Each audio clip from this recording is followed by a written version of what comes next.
சகோதர சகோதரிகளே, சுந்தர் என்பவர் அதிகாலை 2 மணி தனது சொகுசு வாகனத்திலே பயணம் செய்து கொண்டிருக்கிறார்.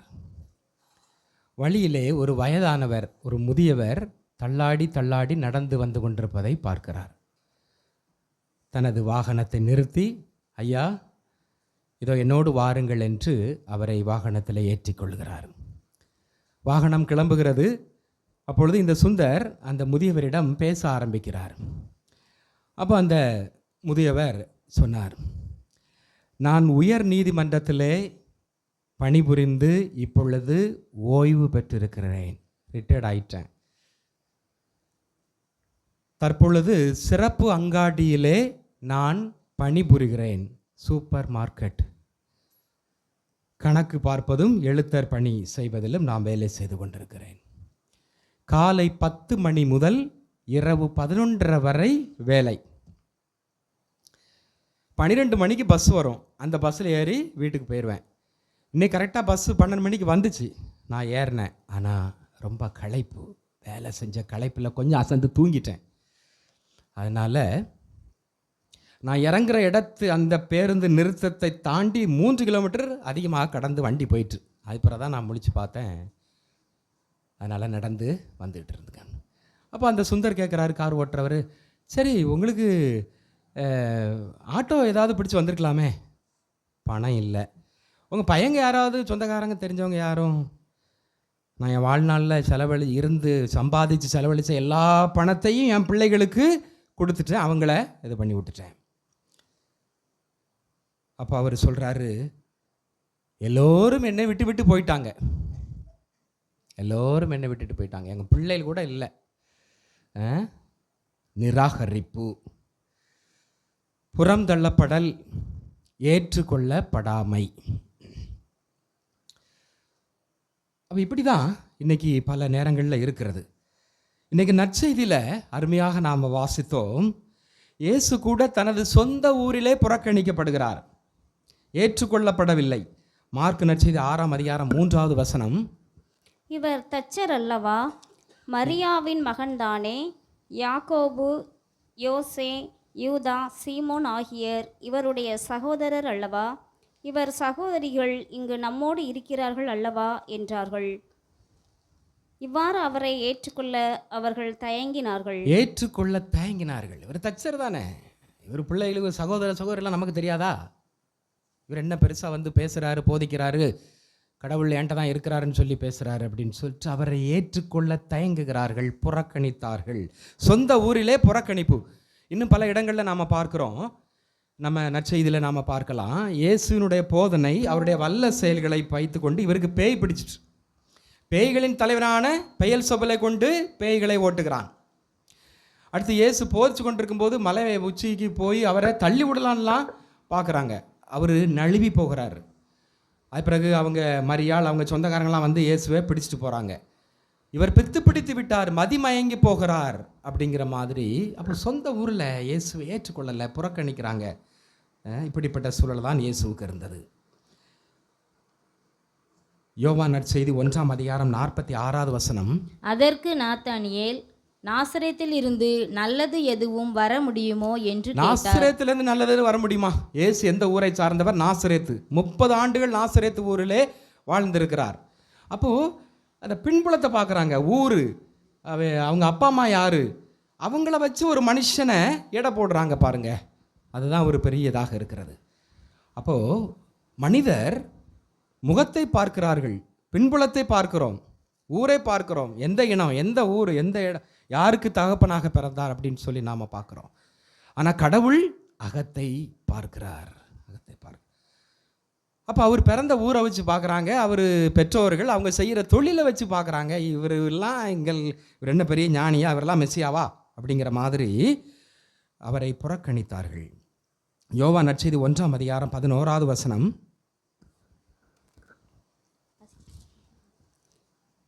யோவான் 1:11, அவர் தமக்குரியவர்களிடம் வந்தார், அவருக்கு உரியவர்கள் அவரை ஏற்றுக்கொள்ளவில்லை. அவர் தமக்குரியவரிடம் வந்தார், ஆனால் மக்கள் அவரை ஏற்றுக்கொள்ளவில்லை. பார்த்தீங்களா? அப்போ இயேசுவை ஏற்றுக்கொள்ளவில்லை, புறக்கணித்தார்கள், புறந்தள்ளப்பட்டார்கள்.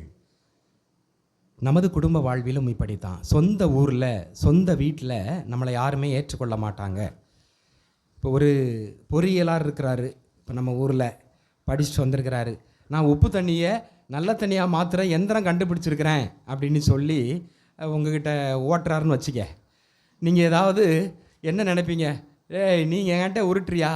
நீ யார், எங்கேருந்து வந்தேன்னு எங்களுக்கு தெரியாதா? ஏதோ உப்பு தண்ணியை நல்ல தண்ணியாக மாற்ற போறியா?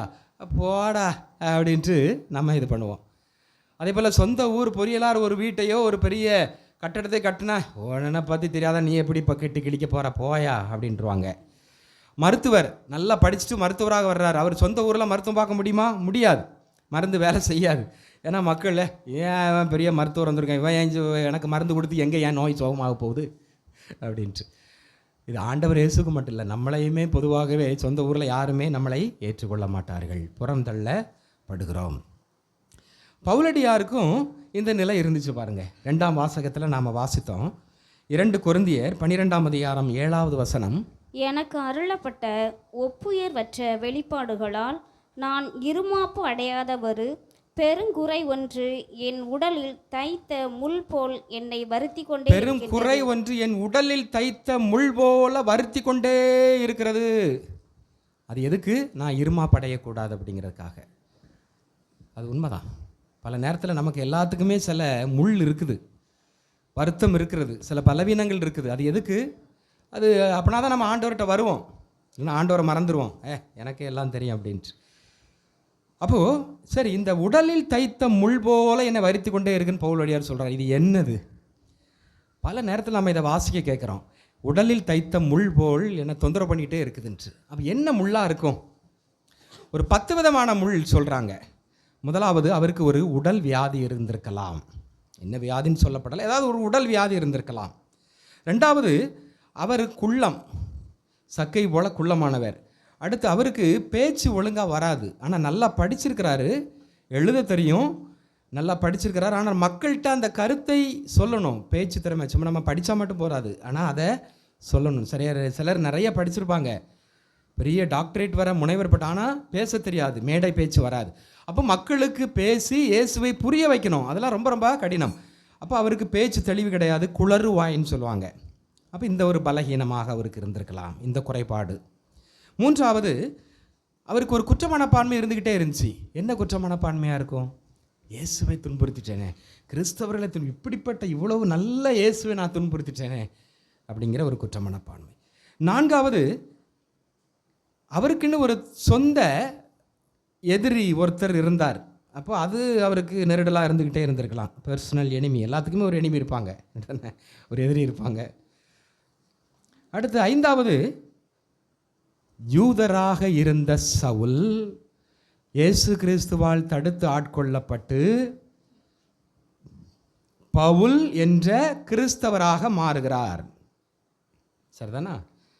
அப்போ இதை மற்ற சீடர்கள் ஏற்றுக்கொள்ளவில்லை, இவரை ஏற்றுக்கொள்ளலை. திருத்தூதர் பணிகள் 9ஆம் அதிகாரம் 26. அவர் எருசலேம் நகரத்துக்கு வந்தபோது சீடர்களுடன் சேர்ந்து கொள்ள முயன்றார். ஆனால் அவரும் ஒரு சீடர் என்பதை நம்பாமல் அனைவரும் அவரை கண்டு அஞ்சினர். அவரை கண்டு அஞ்சினர், ஏற்றுக்கொள்ளலை. பவுலும் சீடர் தான், இயேசுவின் நற்செய்தி அறிவிக்க தான் வந்திருக்கார் அப்படின்னு மற்ற சீடர்கள் ஏற்றுக்கொள்ளலை. அவரை ரொம்ப பயப்படுறாங்க. அது பிறகு கொஞ்சம் நாள் கழித்து தான் அவரை கூட்டு போய் சேர்க்குறாங்க. பேதுரு, மற்ற பர்னபா, அவங்கெல்லாம் இல்லைப்பா நம்ம ஆள் தான் அப்படின்னு சொல்லிட்டு. 6வது, பவுல் கிறிஸ்தவராக மாறி இருக்கிறார். யூத மதத்திலிருந்து கிறிஸ்தவ மதத்துக்கு மாறுறார். அப்போ யூதர்களுக்கு கோபம் வரும்ல. ஏன்னா யூத மறையே நல்லா கரைச்சி பிடிச்சி யூத ஒரு முக்கியமான ஆளாக இருக்கிறார். அப்படி இருக்கும்போது கிறிஸ்தவரை மாற்றுறார் அப்படின்னு சொல்லி யூதர்கள் அவரை கொலை செய்ய திட்டம் தீட்டுகிறார்கள். திருத்தூதர் பணிகள் 9ஆம் அதிகாரம் 23லும் 29லும் நாம் பார்க்கலாம். 23. இவ்வாறு பல நாட்கள் கழிந்தன. யூதர்கள் சவுலை கொன்றுவிட திட்டமிட்டார்கள். யூதர்கள் சவுலை கொன்றுவிட திட்டம் தீட்டுகிறார்கள். சரி, அடுத்து இவர் நற்செய்தி அறிவிக்கிறதுல ரொம்ப ஆர்வம். 10,000 கிலோமீட்டர், 3 திருத்தூது பயணங்கள், 13 திருமடல்கள் எழுதியிருக்கிறார். அதனால் பொறாமை வந்துட்டு, மற்ற அவங்க கூட இருக்கிற சகோதரர்களுக்கே சீடர்களுக்கே பொறாமை வந்துட்டு அவரை பிடிச்சி விரட்டி விட்றாங்க, கொஞ்சம் சொந்த ஊருக்கு போ அப்படின்ட்டு. திருத்தூதர் பணிகள் 9ஆம் அதிகாரம் 30வது வசனம். ஆனால் அவரோடு இருந்த சகோதரர்கள் இதை அறிந்து அவரை செசரியாவுக்கு கூட்டி சென்று அங்கிருந்து தர்சு நகருக்கு அனுப்பி வைத்தார்கள். அப்போ அங்கே 10 வருஷம் இருக்கிறாரு, நற்செய்தி பணி ஆற்றாம தனிமை. பார்த்தீங்களா எவ்வளவு பல விஷயங்கள் அவருடைய வாழ்க்கையில் இருந்திருக்குன்னு. அப்போது அடுத்து 8வது பாருங்க, தான் அதிகமாக நேசித்து அதிகமாக போதித்து அதிகமாக வல்ல செயல்கள் செய்த இடம் கொரிந்து நகர், கொரிந்து திருச்சபை. அந்த மக்களாலேயே இவர் புறக்கணிக்கப்படுகிறார், ஒதுக்கப்படுகிறார். அந்த மக்கள் நிறைய இவரை குற்றம் சுமத்துறாங்க, எதிர்மறையாக பேசுகிறாங்க. அப்போ அது ஒரு முள்ளாக இவருக்கு தைத்திருக்கலாம். 9வது, நற்செய்தி பணியிலே உடன் உழைக்கக்கூடியவர்கள், உடன் ஊழியர்கள், உடன் உழைப்பாளர்கள் பேதுரு, பர்னபா மற்றும் இவங்களுக்கு இடையே கருத்து வேறுபாடு வருது. மார்க்கு இவங்களுக்கு இடையே கருத்து வேறுபாடு வருது. கடைசியில் பிரிஞ்சிட்டாங்க. திருத்தூதர் பணிகள் 15ஆம் அதிகாரம் 36லேருந்து 39 வரை. சில நாட்களுக்கு பின்பு பவுல் பர்னபாவிடம், நாம் ஆண்டவரின் வார்த்தையை அறிவித்த அனைத்து நகரங்களுக்கும் திரும்பி போய் அங்குள்ள சகோதரர் சகோதரிகள் எவ்வாறு இருக்கிறார்கள் என்று கவனிப்போம் வாரும் என்றார். மார்க்கு எனப்படும் யோவானையும் தங்களுடன் கூட்டி செல்ல பர்னபா விரும்பினார். ஆனால் தங்களோடு சேர்ந்து அவர் பணி செய்ய வராது பம்பிலியாவில் தங்களை விட்டு விலகி சென்று விட்டதால் அவரை கூட்டி செல்ல பவுல் விரும்பவில்லை. இதனால் அவர்களிடையே கடுமையான விவாதம் எழுந்தது. எனவே இருவரும் ஒருவரை விட்டு ஒருவர் பிரிந்தனர். பிரிந்து சென்றனர். பார்த்தீங்களா, உடன் நற்செய்தி பணியில் 3 பேர் சேர்ந்து, உடன் பேதுரு, பவுல், பர்னபா, மார்க், இவங்கெல்லாம் ரொம்ப திக்காக சேர்ந்து பணி செஞ்சாங்க. பவுல் சொல்கிறாரு, நம்ம சரி பழைய இடத்துல போய் பார்ப்போமே நற்செய்தி மக்கள் எப்படி இருக்கிறாங்க, ஒருவேளை விசுவாசத்தில் தளர்ந்திருந்தால் நம்ம இன்னும் கொஞ்சம் அவங்கள உறுதியூட்டலாம் அப்படின்னு சொல்லிட்டு. ஆனால் வேண்டாம் அப்படி. அப்போ கருத்து வேறுபாடு காரணமாக பிரிகிறார்கள். அப்போ அது அவருக்கு ஒரு மனவேதனையாக இருந்திருந்திருக்கலாம். 10வது, அவங்க ஏற்படுத்திய திருச்சபை, கொரிந்து திருச்சபை, உரோமை திருச்சபை, கலாத்திய திருச்சபை, இப்படி சமூகங்கள் இருக்கிறதில்ல, அந்த திருச்சபையிலே சில பிரச்சனைகள் நிலவி இருக்கலாம். ஐயோ நம்ம ஆரம்பிச்சிச்சோம், பிரச்சனை ஆயிடுச்சு அப்படிங்கிற ஒரு பாரம், ஒரு குழப்பம், ஒரு மனவேதனை. அப்போ இந்த 10 விதமான முள் என பாருங்க, நம்ம இது ஒரு நாள் யோசித்து பார்த்ததில்லை. இதுதான் அவர் உடலில் தைத்த முள் அப்படின்னு சொல்லி சொல்கிறாரு. அப்போ இந்த 10ல் ஏதாவது ஒன்று இருக்கலாம், இல்லை எல்லாமே இருக்கலாம், இல்லை அதில் பாதி இருக்கலாம். அப்போது பவுலடியாரும் புறக்கணிக்கப்பட்டார், புறம் தள்ளப்பட்டார், ஏற்றுக்கொள்ளப்படவில்லை. இனி முதல் வாசகத்துக்கு பாருங்க, இறைவாக்கினர் எசேக்கியேல் 2ஆம் அதிகாரம் 3-4 வாசிங்க. அவர் என்னிடம், மானிடா, எனக்கு எதிராக கிளர்ச்சி செய்யும் இனத்தாராகிய இஸ்ரவேலிடம் நான் உன்னை அனுப்புகிறேன். இன்று வரை அவர்களும் அவர்களுடைய மூதாதையரும் எனக்கு எதிராக கிளர்ந்தெழுந்து கலகம் செய்துள்ளனர் என்றார். வன்கண்ணும் கடின இதயமும் கொண்ட அம்மக்களிடம் நான் உன்னை அனுப்புகிறேன். நீ அவர்களிடம் போய், தலைவராகிய ஆண்டவர் கூறுவது இதுவே என்று சொல். சொல்லு தொடர்ந்து. கலக வீட்டாராகி அவர்கள் செவி சாய்த்தாலும் சாய்க்காவிட்டாலும் தங்களிடையே ஓர் இறைவாக்கினர் வந்துள்ளார் என்பதை அறிந்து கொள்ளட்டும். சரி, அப்போ பாருங்க, கிளர்ச்சியாளர்கள், கலகம் செய்யக்கூடியவர்கள், வன்கண்ணுடையவர்கள், கடின இதயம் படைத்தவர்கள், செவி சாய்க்காதவர்கள், கீழ்ப்படிய மறுக்கிறவர்கள், இப்படிப்பட்டவர்கிட்ட கொண்டு நற்செய்தி அறிவிங்கிறார். அப்போது இது எவ்வளோ கஷ்டமானது. எசேக்கியேல் அவர் திடீர்னு ஆண்டவர் அழைக்கிறாரு, திடீர்னு இப்படிப்பட்ட மக்களுக்கு போனால் அவர் என்ன பண்ணுவார்? அப்போது அப்படியே முழிக்கிறாரு. அது ஒரு நல்ல இப்படிப்பட்ட ஒரு மக்கள்கிட்ட நான் எப்படி அப்போது அதுவும் இறைவாக்கினர் எசேக்கியேலுக்கு அது ஒரு தைத்த முள்ளாக இருந்துச்சு. அதுபோல் இறைவாக்கினர் எரேமியா வாழ்க்கையை பாருங்கள். இரு பக்கமும் அடிபடக்கூடிய மத்தளம் போல் ஆனேன். ஆண்டவர் சொல்கிறோம், என் மக்கள்கிட்ட அரசல்கிட்ட சொன்னால் அவங்க என்ன அடிக்கிறாங்க. அப்போ நான் பேசலைன்னா ஆண்டவர் அடிப்பார், பேசுனா இவன் அடிக்கிறான், 2 பக்கமும் மத்தளத்துக்கு இட்டிங்கிற மாதிரி அடிபடுறாரு. அதுபோல் சொந்த மக்களால் நிறைய துன்பத்திற்கு, கசையடி, ரொம்ப உடல் உபாதைகள், நீ என்ன வந்துக்கிட்டு போதிச்சுக்கிட்டு இருக்க அப்படின்னு சொல்லி இறைவாக்கினர் எரேமியாவுக்கு ரொம்ப கஷ்டப்படுத்துகிறாங்க. கடலில் கிணறுல ஆழ்த்துறாங்க, தரையில் அப்படி தரதரன்னு இழுக்கிறாங்க, சாட்டையடி, பயங்கரமான வேதனைகளை அனுபவிக்கிறார். அப்போ இறைவாக்கினர்களும் சொந்த ஊரிலே புறக்கணிக்கப்பட்டார்கள், ஏற்றுக்கொள்ளப்படவில்லை. சரி, இப்போது நம்ம வாழ்க்கைக்கு வாங்க. நம்மளை எல்லாரும் ஏற்றுக்கொள்கிறாங்களா? நம்மளை என்னை யாருமே புறக்கணிக்கலை, எல்லாரும் ஏற்றுக்கொள்கிறாங்க, என்னை யாருமே எங்கள் வீட்டில் ஒதுக்கலை அப்படின்னு சொல்கிறவங்க கை தூக்குங்க. ஒருவரும் இல்லை. எல்லாருமே புறக்கணிக்கப்படுகிறோம், எல்லாருமே நாம் ஏற்றுக்கொள்ளப்படவில்லை, புறந்தள்ளப்படுகிறோம். நம்ம வீட்டில் கூட ஒரு தாய் பிள்ளைய பெற்று வளர்க்குறா. 1 வருஷம் 2 வருஷம் 3 வருஷம் தூக்கம் இல்லாமல் கண் விழித்து பாதுகாக்கிறா அந்த குழந்தைய. அது பிறகு திரும்ப பள்ளிக்கூடத்தில் சேர்க்குறா. பார்த்து அந்த குழந்தைக்கு எல்லா வேலையும் செய்து கொடுக்குறாங்க. 6ஆம் வகுப்பு 7ஆம் வகுப்பு 12ஆம் வகுப்பு படித்து இப்படி பார்த்த இந்த தாய், அந்த பிள்ளை வீட்டை விட்டு வெளியே போ அப்படின்னு சொன்னால் எப்படி இருக்கும்? அப்போ பெத்த தாய், அவளை கஷ்டப்பட்டு வளர்த்த தாயே, பிள்ளைகள் இன்னைக்கு சொன்ன சொல் கேட்கறதில்ல, கீழ்ப்படுகிறதில்ல. அது மட்டும் இல்லாமல், நீ எனக்கு அம்மாவே கிடையாது, நீ எனக்கு அப்பாவே கிடையாது, நீ எனக்கு என்ன பண்ண அப்படின்னு சொல்லி பிள்ளைகள் கேட்குது.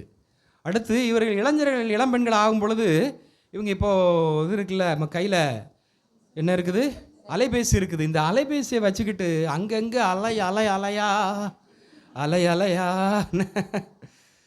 என்ன பல அலைகள் இருக்குது, இணையதள அலை, அந்த அலை அப்படின்ட்டு இவங்க சில அன்பு உள்ளங்களோட தொடர்பை ஏற்படுத்தி கொள்ளிட்டு இது பண்ணுறாங்க. அப்போ அம்மா அதை கண்டிக்கிறாங்க, இது தவறுடா, என்ன முக நூல் நண்பர்கள் அது தப்பு அப்படின்னு சொல்லி. இப்போ நீ என்ன ஏன் இதுக்கு நீ இடைஞ்சலாக இருக்கிற அப்படின்னு சொல்லி கஷ்டப்பட்டு பெற்று வளர்த்து ஆளாக்கி அந்த தாயே பிள்ளை கொலை செய்கிறான். பாருங்க, நிராகரிக்கப்படல், புறம் தள்ளப்படல் நம்ம சொந்த வீட்டிலே இருக்குது. சொந்த மக்கள் தான் நம்மளை புறக்கணிக்கிறாங்க. அதே போல் உறவினர்கள், நம்ம எங்கள் உறவினர்கள் முதல்ல அண்ணன் தம்பி அக்கா தங்கச்சியை பார்ப்போம். என்ன நல்ல சின்ன பிள்ளைகளாக இருக்கும்போது ஒன்றா படுக்கிறாங்க, ஒன்றா பள்ளியெடுத்து போகிறாங்க, ஒன்றாவே எல்லா விஷயத்தையும் செய்கிறாங்க. அப்போது அண்ணன் தம்பி நல்ல பாசமாக இருக்கிறாங்க. அண்ணன் தம்பிக்கு இவங்கள போல் உண்டா, அக்கா தங்கச்சி அண்ணன் தங்கச்சி உறவுக்கு இவங்கள போல் உண்டா அப்படின்ட்டு நிறையா இருக்குது. கடைசியில் இன்றைக்கி பாருங்கள், ஒரு அடி நிலத்துக்காக எல்லாம் முடிச்சுட்டு பாகப்பிரிவினேன்னு வரும். சொத்தை பிரிக்கும் போது கதை முடிஞ்சு. அண்ணன் தம்பி நட்பு டிஷும் பிளவு விட்டுருது. பாருங்க, அண்ணன் என்ன தம்பி என்ன சொந்தம் என்ன பந்தம் என்ன சொல்லடி எனக்கு. பாருங்க, கடைசியில் நம்மளை நிராகரித்து விட்டுருதாங்க. எவ்வளோ பாசமாக இருக்கிறோம் அண்ணன் தம்பியா, ஆனால் ஒன்றுமே இல்லாமல் போயிருது பாருங்க. அப்போ அந்த வலி எப்படி இருக்கும்? அதான் அந்த முள். எல்லார் வாழ்க்கையில் நம்ம நிராகரிக்கப்படுறோம், ஒதுக்கப்படுறோம். அடுத்து அண்ணன் தம்பி பாசமாக இருப்பாங்க. தம்பி கஷ்டப்படும் பொழுது அண்ணன் எல்லா பண விஷயத்தை கொடுத்து செய்வான். அவன் கஷ்டப்படும் பொழுது மருத்துவமனை கூட்டு போவான். எல்லா கஷ்டத்துலையும் உடன் இருந்தான் அண்ணன். என்ன அவன் தம்பியினுடைய பிள்ளைகளெல்லாம் படிக்க வைக்கிறான். தம்பி கஷ்டப்படுறானே அப்படின்னு சொல்லிட்டு காசு எல்லாம் இறைச்சி வாடுறான். கடைசியில் தம்பி கொஞ்சம் நல்ல நிலைக்கு வர்றான், அண்ணன் கஷ்டப்படுறான், தொழில் இல்லாமல் கஷ்டப்படுறான். தம்பி போடா அப்படின்னு சொல்லி வீட்டை விட்டு விரட்டுறான் அண்ணனை. எப்படி இருக்கும்?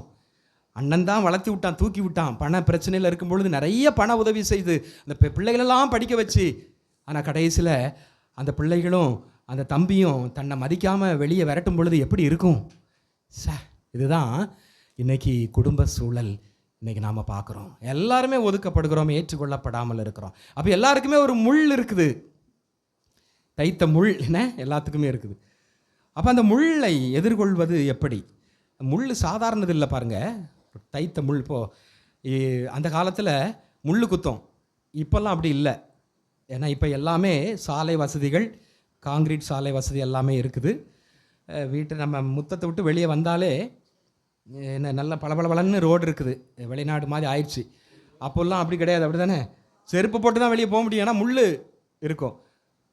அப்போது காலில் முன்னங்காலில் அடிபடும், கல் அடிபடும், இல்லைன்னா ஏதாவது சோறில் இடிப்படும், அது வலிக்கும். பின்கால்லையும் அடிபடும், ஓகே. கை காலெலாம் அடிபடும். அதை விட காலில் பாதத்தில் முள் நறுக்குன்னு குத்தும் பாருங்க, அந்த வலி எப்படி இருக்கும்? பயங்கரமாக இருக்கும்.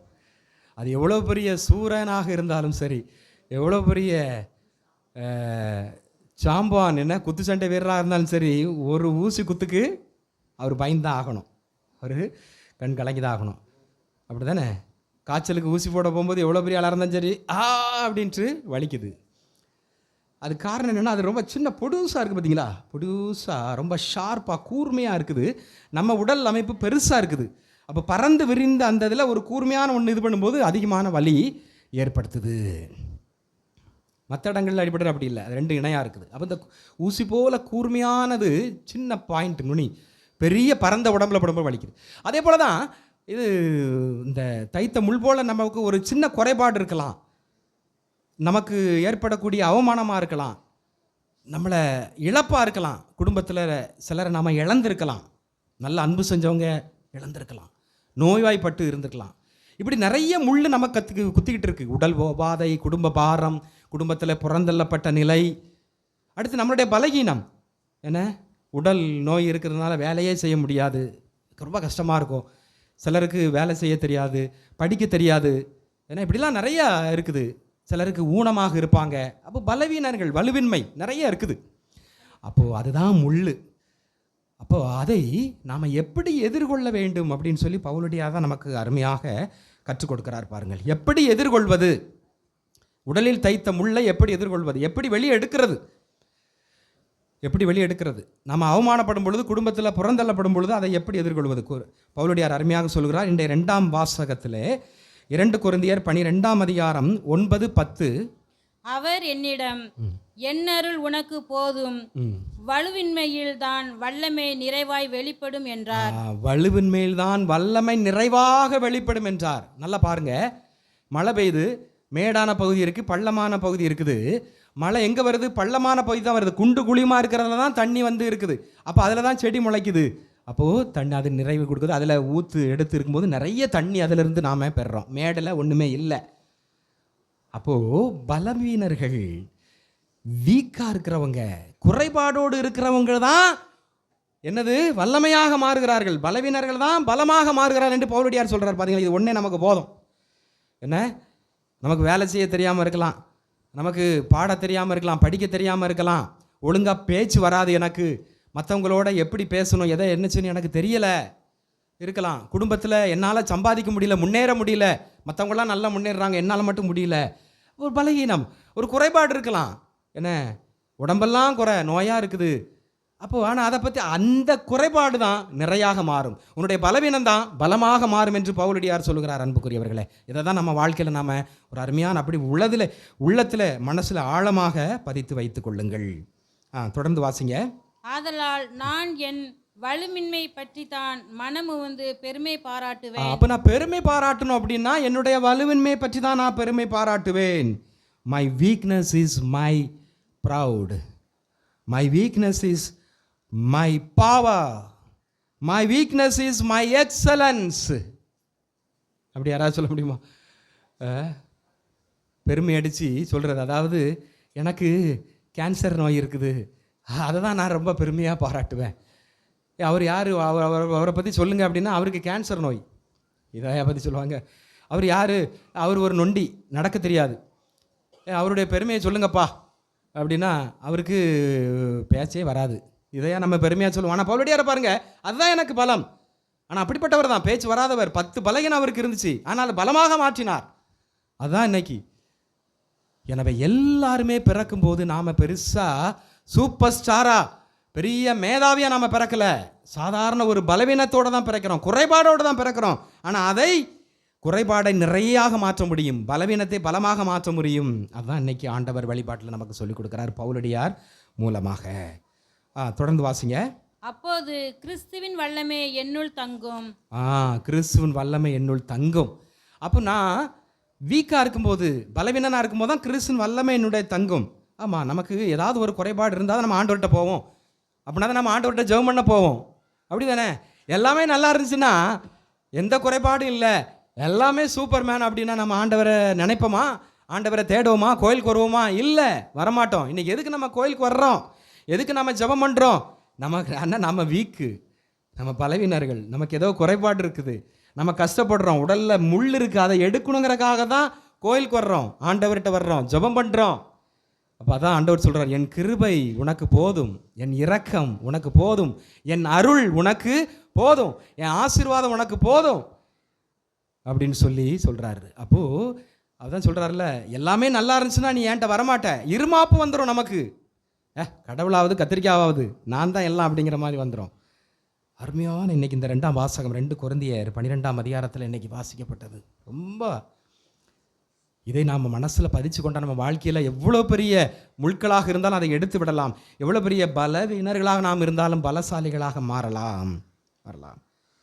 When I am weak, then I am strong.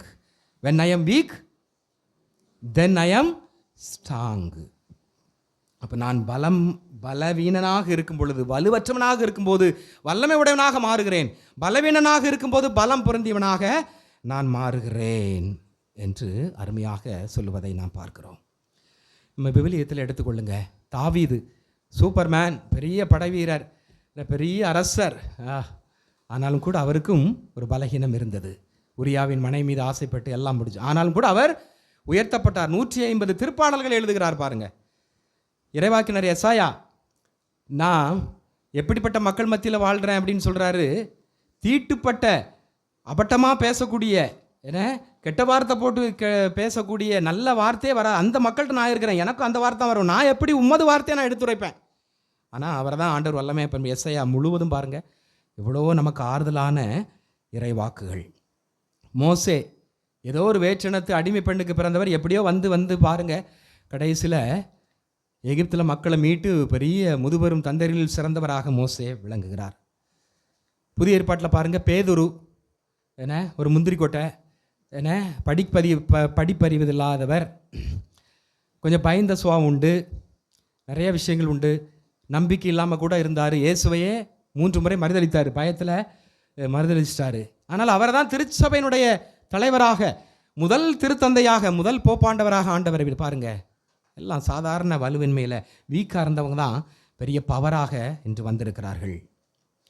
இன்னும் மற்ற நம்ம நிலையில் நாம் பார்க்கும் பொழுது, சமூக வாழ்க்கையில் பார்க்கும்போது, ஆல்பர்ட் ஐன்ஸ்டீன் பெரிய அறிவில் அறிஞர், ஆனால் அவருக்கு கற்றல் குறைபாடு, எழுத படிக்க தெரியாது, டிஸ்லெக்சியா, அதே போல் மன இறுக்கம், அந்த நோய் இருந்துச்சு, ஆட்டிசம், அப்படி தான் இருப்பாங்க, எதுவுமே அவங்களுக்கு என்ன இருந்தாலும் ஒன்றுமே இதாக. இப்படிப்பட்ட நோயினால் பாதிக்கப்பட்டவர் பாருங்க, கடைசியில் பெரிய அறிவியல் அறிஞராக மாறி இயற்பியலிலே ஒளி மின்னழுத்த விளைவு, அதற்காக 1921ஆம் ஆண்டு நோபல் பரிசு பெறுகிறார். பார்த்தீங்களா, வலுவின்மையில் வல்லமை வெளிப்படுகிறது. பார்த்தீங்களா, when I am weak I am strong. அடுத்து பாருங்க, ஹெலன் கெல்லர், பார்வையற்றவர், காது கேட்காது, ஊமை, பேச தெரியாது, ஆனால் அவர் பின்னால் ஒரு பெரிய எழுத்தாளராக மாறுகிறார், பெரிய சமூக சீர்திருத்தவாதியாக மாறுகிறார், ஊனமற்றவர்களுக்கு உத்வேகம் கொடுக்கக்கூடிய ஒரு பெரிய பேச்சாளராக அவர் மாறுகிறார். 39 நாடுகளுக்கு பயணம் செய்கிறார். பாருங்க, நிக் என்பவர், அது காணொளியில் நீங்கள் நிறைய பார்த்துருப்பீங்க. நிக் என்பவர் கை கால் இல்லாமல் பிறந்தவர். அவங்க அப்பா அம்மாலாம் இது என்ன வேஸ்ட் இந்த குழந்தை அப்படின்னு சொல்லி விட்டுட்டாங்க. ஆனால் அவர் இருந்து வேலையை செய்து கை கால் இல்லாமல் அவர் முன்னேறி படித்து கடைசியில் இன்னைக்கு மிகப்பெரிய பேச்சாளராக அவர் இருக்கிறார். கல்லூரி மாணவ மாணவிகளுக்கு மிகவும் உத்வேகமிக்க பேச்சாளராக, அவர் வாழ்க்கையிலே முன்னேறுவதற்கான பேச்சாளராக, சிறந்த பேச்சாளராக இருக்கிறார். அடுத்து அவர் ஒரு தொண்டு நிறுவனம் ஆரம்பித்திருக்கிறார், லைஃப் வித்தவுட் லிம்ஸ். லிம்ஸ்னது கை கால் ஒன்றுமே இல்லாமல் இருக்கிறது, கை கால் இல்லாமல் இருக்கிறது. அது இல்லாமலும் லைஃப் இருக்குது, நீ வாழ முடியும், ஊனத்தோடு கை கால் இல்லாமல் இருந்தாலும் உன்னால் வாழ முடியும் என்கின்ற ஒரு தொண்டு நிறுவனத்தை வைத்து அருமையாக சேவை செய்து கொண்டிருக்கிறார். நம்ம தாமஸ் ஆல்வா எடிசன் பள்ளிக்கூடத்தில் படித்து பார்க்குறாரு, எல்லா பாடத்துலையும் முட்டை. அவங்க அம்மாவை கூப்பிட்டு, என்ன டீசை கிழிச்சிக்கு உங்கள் பையன் இங்கே இருக்கிறதுக்கு லாய்க்கு இல்லை, மாடு மேய்க்க தான் லாய்க்கு அப்படின்னு சொல்லி அனுப்புகிறாங்க. ஆனால் தாமஸ் ஆல்வா எடிசன் உட்கார்கிறார், படிக்கிறார், கண்டுபிடிக்கிறார், மின்சாரத்தை கண்டுபிடிக்கிறார், மின் விளக்குகளை கண்டுபிடிக்கிறார். பாருங்கள், அப்போது பலவீனம் பலமாக மாறுகிறது, குறைபாடு நிறையாக மாறுகிறது. அன்புக்குரியவர்களே, நமக்கும் நாம் எல்லாருமே குறைபாடோடு தான் இருக்கிறோம், கவலைப்படாதீங்க. நம்மளும் புறந்தள்ளப்படுறோம், வெறுத்து ஒதுக்கப்படுறோம், கவலைப்படாதீங்க. இதுதான் முள், இந்த முள்ளை எடுக்கலாம். அதுதான் நமக்கு சொல்லப்பட்டது. 2 கொரிந்தியர் 12ஆம் அதிகாரம் 9, 10. இப்போ 10வது வாசிங்க, 10வது வசனம். 2 கொரிந்தியர் 12:10. ஆகவே என் வலுவின்மையிலும் இகழ்ச்சியிலும் இடரிலும் இன்னலிலும் நெருக்கடியிலும் கிறிஸ்துவை முன்னிட்டு நான் அகமகிழ்கிறேன். இதுதான் நம்ம நெருக்கடி வரும் பொழுது, நம்ம புறந்தள்ளப்படும் பொழுது, நம்ம ஏற்றுக்கொள்ளாமல் இருக்கும்போது, அடிக்கு மேலே அடி வரும் பொழுது, நம்ம பலகீனங்கள் வலுவில்லாமல் ஆண்டவரே இப்படி இருக்கிறனே, அந்த நேரத்தில் இதுதான். 2 கொரிந்தியர் 12, 9, 10 ரெண்டுமே முக்கியம். 10வது வசனம் திரும்ப எல்லாரும் சேர்ந்து படிங்க. 10வது வசனத்தை. ஆகவே என் வலுவின்மையிலும் என் வலுவின்மையிலும் இகழ்ச்சியிலும் இடரிலும் இன்னலிலும் நெருக்கடியிலும் கிறிஸ்துவை முன்னிட்டு நான் அகமகிழ்கிறேன். ஆமென்.